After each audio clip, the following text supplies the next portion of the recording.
ಸ್ನೇಹಿತರೆ ನಮಸ್ಕಾರ. News eighteen ಕನ್ನಡದ ಫೇಸ್ಬುಕ್ ಮತ್ತು ಯೂಟ್ಯೂಬ್ಗೆ ಸ್ವಾಗತ. ನಾನು ಗಂಗಾಧರ್ ವಾಗಟ. ನಾನಿವತ್ತು ರಾಜಧಾನಿ ಬೆಂಗಳೂರಿನಲ್ಲಿ ಇತ್ತೀಚೆಗೆ ಪುಂಡ ಪೋಖರಿಗಳು ಯಾವೆಲ್ಲ ರೀತಿಯಲ್ಲಿ ವಿಕೃತಿಯನ್ನು ಮೆರೆತಾರೆ ಅನ್ನೋ ಒಂದು ವಿಚಾರವನ್ನು ನಿಮ್ಮ ಮುಂದೆ ಹಂಚಿಕೊಳ್ತಾ ಇದ್ದೇನೆ.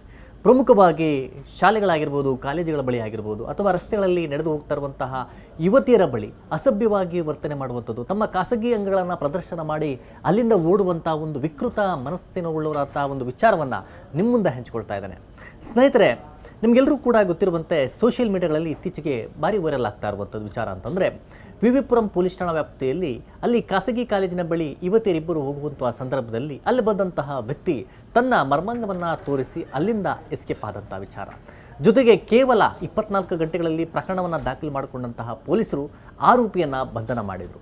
ಆದರೆ ಬಂಧನ ಮಾಡಿದಂಥ ಸಂದರ್ಭದಲ್ಲಿ ಆತ ಅಯೂಬ್ ಅಂತ ಗೊತ್ತಾಯಿತು, 48 ವರ್ಷ ವ್ಯಕ್ತಿ. ಆತ ಎಲ್ಲ ರೀತಿಯಲ್ಲೂ ಕೂಡ ಚೆನ್ನಾಗಿದ್ದಾನೆ. ಆದರೆ ಯಾಕೆ ಈ ರೀತಿ ಕೃತ್ಯವನ್ನು ಮಾಡಿದ್ದ ಅನ್ನೋ ವಿಚಾರ ಮಾತ್ರ ಆತ ಹೇಳ್ತಾ ಇಲ್ಲ. ನಾನೇನು ಮಾಡಿದ್ದು ನನಗೆ ಗೊತ್ತಿಲ್ಲ ಅನ್ನೋ ರೀತಿಯಲ್ಲಿ ಹಾರಿಕೆಯ ಉತ್ತರವನ್ನು ಕೊಟ್ಟಿದ್ದಾನೆ. ಆದರೆ ಪೊಲೀಸರು ಗಂಭೀರವಾಗಿ ತೆಗೆದುಕೊಂಡಿದ್ದಾರೆ. ಈ ಹಿಂದೆ ಏನಾದರೂ ಇದೇ ರೀತಿಯಾಗಿ ಮಾಡಿದಾನ ಅಂದರೆ ಕೆಲವೊಬ್ಬರು ಮರ್ಯಾದೆಗೆ ಅಂಜಿ ಯಾರು ಕೂಡ ಆ ಥರ ಕಂಪ್ಲೇಂಟ್ಸನ್ನು ಕೊಡೋಕ್ಕೆ ಹೋಗೋದಿಲ್ಲ.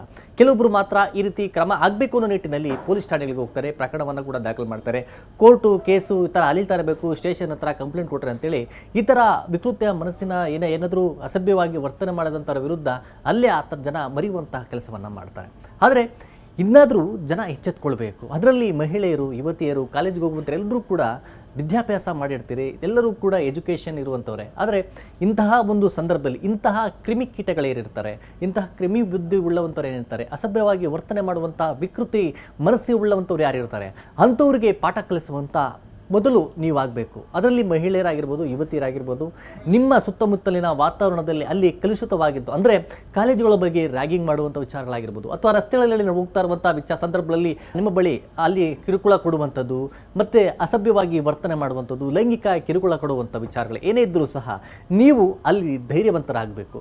ಅಲ್ಲಿ ಯಾರು ಬೈಕಲ್ಲಿ ಅಥವಾ ಇನ್ನಿತರ ವೆಹಿಕಲ್ಸಲ್ಲಿ ಬಂದಂಥ ಸಂದರ್ಭದಲ್ಲಿ ಅವರೇನಾದರೂ ಅಲ್ಲಿ ಮಿಸ್ಬಿಹೇವ್ ಮಾಡಿ ಓಡೋದ್ರೆ ಅವರ ನಂಬರ್ ಪ್ಲೇಟ್ಸ್ ಅಂದರೆ ವೆಹಿಕಲ್ಸ್ ನಂಬರ್ಸ್ ಪ್ಲೇಟ್ ಇರುತ್ತೆ, ಅದನ್ನು ಫೋಟೋ ಕ್ಲಿಕ್ ಮಾಡ್ಕೊಳ್ಳುವಂಥದ್ದಾಗಿರ್ಬೋದು, ಅಥವಾ ಆ ವಿಡಿಯೋ ರೆಕಾರ್ಡ್ ಮಾಡ್ಕೊಳ್ಳುವಂಥದ್ದಾಗಿರ್ಬೋದು, ಅಥವಾ ಕೂಡಲೇ ನೀವು ಅಲ್ಲಿ 112ಗೆ ಕರೆಯನ್ನು ಮಾಡಿದ್ರೆ ಪೊಲೀಸ್ ಸಹಾಯ ಮಾಡಿ ಇಮಿಡಿಯೇಟ್ಲಿ ಅದನ್ನು ರೆಸ್ಪಾನ್ಸ್ ಮಾಡ್ತಾರೆ.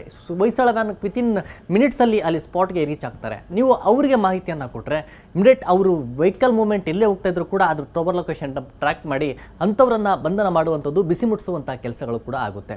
ಅದರಲ್ಲಿ ಪ್ರಮುಖವಾಗಿ ಕಾಲೇಜುಗಳ ಬಳಿ, ಅದಕ್ಕೆ ಸರ್ಕಾರಿ ಕಾಲೇಜುಗಳಾಗಿರ್ಬೋದು ಅಥವಾ ಖಾಸಗಿ ಕಾಲೇಜುಗಳಾಗಿರ್ಬೋದು, ಯಾರೇ ಇದ್ದರೂ ಎಲ್ಲೇ ಇದ್ದರೂ ಸಹ, ಅದರಲ್ಲಿ ಶಾಲೆಗಳಿದ್ದರೂ ಸಹ ಇತ್ತೀಚಿನ ದಿನಗಳಲ್ಲಿ ಶಾಲೆಗಳ ಬಳಿ ಕೂಡ ಅಪ್ರಾಪ್ತ ಬಾಲಕಿಯರವರೆಗೂ ಕೂಡ ಹೋಗಿ ಕಿರುಕುಳ ಕೊಡುವಂತಹ ವಿಚಿತ್ರ ಮನಸ್ಸಿನ ಉಳ್ಳಂಥವ್ರು ಕೂಡ ಜಾಸ್ತಿ ಆಗಿದ್ದಾರೆ. ಅಂಥವ್ರನ್ನು ಮಟ್ಟ ಹಾಕುವಂಥ ಕೆಲಸ ಆಗಬೇಕು ಅಂತಂದರೆ ನಿಮ್ಮ ಶಾಲೆಗಳಲ್ಲಿ, ಅದರಲ್ಲೂ ಪ್ರಮುಖವಾಗಿ ಅಲ್ಲಿ ಪ್ರಾಂಶುಪಾಲ ಅಥವಾ ಅಲ್ಲಿ ಪ್ರಾಧ್ಯಾಪಕ ವೃಂದ ಯಾರೇ ಇದ್ದರೂ ಸಹ ಅಂಥವರು ಪೊಲೀಸರಿಗೆ ಒಂದು ಮನವಿಯನ್ನು ಮಾಡಿಕೊಂಡು ಅಲ್ಲಿ ಹೆಚ್ಚಾಗಿ ಬೀಟ್ ವ್ಯವಸ್ಥೆಯನ್ನು ಮಾಡಿಕೊಂಡು ಶಾಲೆಗಳ ಬಳಿ ಮತ್ತು ಶಾಲೆಯನ್ನು ಬರುವಂಥ ಸಂದರ್ಭದಲ್ಲಿ ಮತ್ತು ಅಲ್ಲಿಂದ ಶಾಲೆಗಳಿಗೆ ಬಿಡುವಂಥ ಸಂದರ್ಭದಲ್ಲಿ ಅಲ್ಲಿ ಪೊಲೀಸ್ ಬೀಟ್ ವ್ಯವಸ್ಥೆಗಳನ್ನು ಮಾಡಿಕೊಳ್ಬೇಕು. ಆಗಾಗ ಅಲ್ಲಿ ನೀವು ಮನವಿಯನ್ನು ಮಾಡಿಕೊಂಡಂಥ ಸಂದರ್ಭದಲ್ಲಿ ಪೊಲೀಸರಿಗೆ ಹೆಚ್ಚಾಗಿ ಅಲ್ಲಿ ಬಂದು ಬೀಟ್ ಮಾಡುವಂಥ ಕೆಲಸವನ್ನು ಮಾಡ್ತಾರೆ. ಮತ್ತು ಪುಂಡ ಪೋಖರಿಗಳು ಯಾರಿರ್ತಾರೆ ಅವರು ಅಲ್ಲಿ ಬರುವುದಕ್ಕೆ ಭಯ ಪಡ್ತಾರೆ. ಪೊಲೀಸರಿದ್ದಾರೆ ಮತ್ತು ಸ್ಟ್ರಿಕ್ಟಾಗಿ ಆಕ್ಷನ್ ತಗೊಳ್ತಾರೆ ಅನ್ನೋ ಭಯದಿಂದ ಅಲ್ಲಿ ಯಾರು ಕೂಡ ಬರೋದಕ್ಕೆ ಭಯ ಪಡ್ತಾರೆ. ಇಂತಹ ಒಂದು ಸಂದರ್ಭದಲ್ಲಿ ಇತ್ತೀಚಿನ ದಿನಗಳಲ್ಲಿ ನಾವು ಹಿಂದೆ ಕೂಡ ನೋಡುವಂಥ ಸಂದರ್ಭದಲ್ಲಿ ಕೂಡ ಅಲ್ಲಿ ಗಂಡ ಹೆಂಡತಿ ಜೊತೆ ಅಂದರೆ ಅವ್ರ ಫ್ಯಾಮಿಲಿ ಕಾರಲ್ಲಿ ಬರಬೇಕಾದ್ರೆ ನಾಗರಬಾವಿ ಔಟರ್ ರಿಂಗ್ ರೋಡಲ್ಲಿ ವೀಲಿಂಗ್ ಮಾಡ್ಕೊಂಡು ಬಂದಂಥ ಪುಂಡರು ಅವರಿಗೆ ಕಿರುಕುಳ ಕೊಡುವಂಥ ಕೆಲಸವನ್ನು ಮಾಡಿದ್ರು, ಅವ್ರಿಗೆ ರ್ಯಾಗಿಂಗ್ ಮಾಡುವಂಥ ಕೆಲಸವನ್ನು ಮಾಡಿದ್ರು. ರಾತ್ರಿ ವೇಳೆಯಲ್ಲಿ ಒಬ್ಬಂಟಿಯಾಗಿ ಇವತ್ತು ಮಹಿಳೆಯರು ಮತ್ತು ಯುವತಿಯರು ಓಡಾಡೋಕ್ಕೆ ಭಯಪಡುವಂಥ ಪರಿಸ್ಥಿತಿ ಇದೆ. ಯಾಕಂದರೆ ITBT ಸೆಕ್ಟರ್ಗಳಲ್ಲಿ ಇವತ್ತು ಮಧ್ಯರಾತ್ರಿ ಅವ್ರ ಕೆಲಸವನ್ನು ಮುಗಿಸ್ಕೊಂಡು ಮನೆಗೆ ಬಂದು ಅಲ್ಲಿ ಅಂದರೆ ಡ್ರಾಪ್ ಕೊಟ್ಟರೂ ಸಹ ಮನೆಗೆ ಹೋಗಬೇಕಾದ್ರೆ ಭಯ ಪಡುವಂಥ ಪರಿಸ್ಥಿತಿ ಇದೆ. ಯಾರು ಬಂದು ಏನು ಅಟ್ಯಾಕ್ ಮಾಡಿ ಏನು ಮಾಡ್ತಾರೋ ಅನ್ನೋ ಒಂದು ಭಯದ ವಾತಾವರಣ ಇದೆ.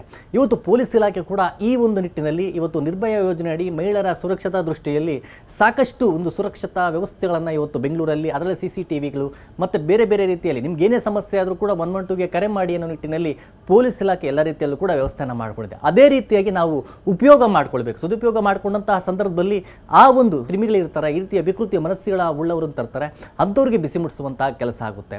ಅದೇ ರೀತಿಯಾಗಿ ನಿನ್ನೆ ಆ ಕಾಲೇಜಿನ ಯುವತಿಯರು ಕೂಡಲೇ ಅವರು ವಿಡಿಯೋವನ್ನು ರೆಕಾರ್ಡ್ ಮಾಡಿಕೊಂಡ್ರು, ಪೊಲೀಸ್ಗೆ ಕಂಪ್ಲೇಂಟ್ ಕೊಟ್ಟರು, ಸೋಷಿಯಲ್ ಮೀಡಿಯಾದಲ್ಲಿ ವೈರಲ್ ಆಯಿತು. ಆ ವೈರಲ್ ಆದಂತಹ ಬಳಿಕ ಇದು ಸೋಷಿಯಲ್ ಮೀಡಿಯಾದಲ್ಲಿ ಸಾಕಷ್ಟು ಚರ್ಚೆಗೆ ಗ್ರಾಸವಾಯಿತು ಮತ್ತು ಆಕ್ರೋಶವನ್ನು ಕೂಡ ಮಹಿಳಾ ವೃಂದ, ಯುವತಿಯರ ಸಾಕಷ್ಟು ಒಂದು ಯುವ ಸಮೂಹ ಈ ಬಗ್ಗೆ ಆಕ್ರೋಶವನ್ನು ವ್ಯಕ್ತಪಡಿಸಿದ ಸಂದರ್ಭದಲ್ಲೇ ಪೊಲೀಸರು ಕೂಡಲೇ ಆರೋಪಿಯನ್ನು ಬಂಧನ ಮಾಡುವಂಥ ಕೆಲಸವನ್ನು ಮಾಡಿದ್ರು. ಇನ್ನಾದರೂ ಇಂತಹ ಯಾವ ಕ್ರಿಮಿಗಳಿರ್ತಾರೆ, ವಿಕೃತ ಮನಸ್ಸಿನಲ್ಲುಳ್ಳವರು ಈ ರೀತಿ ಅಸಭ್ಯವಾಗಿ ಬಂದು ಪಬ್ಲಿಕ್ ಪ್ಲೇಸಲ್ಲಿ ಅಥವಾ ಯುವತಿಯರಿರುವಂಥ ಸ್ಥಳದಲ್ಲಿ, ಮಹಿಳೆಯರು ಓಡಾಡುವಂಥ ಜಾಗಗಳಲ್ಲಿ ಈ ಥರ ಕಿರುಕುಳ ದೌರ್ಜನ್ಯವನ್ನು ಮಾಡ್ತಾರೆ. ಅಂಥವ್ರಿಗೆ ಬಿಸಿ ಮುಟ್ಟಿಸ್ಬೇಕು ಅಂದರೆ ನೀವು ಕೂಡಲೇ ಸಂಪರ್ಕವನ್ನು ಮಾಡುವಂಥ ಕೆಲಸ ಮಾಡಿ. ಈ ರೀತಿಯಾಗಿ ನೀವು ಧೈರ್ಯವಂತರಾದರೆ, ಮಹಿಳೆಯರೆಲ್ಲರೂ ಕೂಡ ಪೊಲೀಸ್ ಸ್ಟೇಷನ್ಗೆ ಹೋದರೆ ನಮಗೇನು ಸಮಸ್ಯೆ ಆಗುತ್ತೆ ಅನ್ನೋ ನೀವು ಭಯಪಟ್ಟರೆ, ಅವು ಇಂತಹ ಒಂದು ಮನಸ್ಸು ಉಳ್ಳವಂಥವ್ರು ಕೆಲಸ ಮಾಡುವಂಥವ್ರು, ಕೃತ್ಯವನ್ನು ಎಸಗುವಂಥವ್ರು ಅದು ಪುನರಾವರ್ತನೆ ಆಗ್ತಾನೆ ಇರುತ್ತೆ. ಅದೇ ರೀತಿಯಾಗಿ ನೀವು ಅಲ್ಲಿ ಧೈರ್ಯವಾಗಿ ನಿಂತು ಅವರನ್ನು ಎದುರಿಸುವಂಥ ಕೆಲಸವನ್ನು ಮಾಡ್ತಿರೋ, ಇಂಥವರನ್ನು ಮಟ್ಟ ಹಾಕುವಂಥ ಕೆಲಸ ಆಗುತ್ತೆ. ಸ್ನೇಹಿತರೆ, ಈ ಒಂದು ವಿಚಾರ ನಿಮಗೆ ಇಷ್ಟವಾಗಿದ್ದಲ್ಲಿ ನ್ಯೂಸ್ 18 ಕನ್ನಡ ಫೇಸ್ಬುಕ್ ಮತ್ತು ಯೂಟ್ಯೂಬನ್ನು ಸಬ್ಸ್ಕ್ರೈಬ್ ಮಾಡಿ ಮತ್ತು ಶೇರ್ ಮಾಡಿ. ಧನ್ಯವಾದ.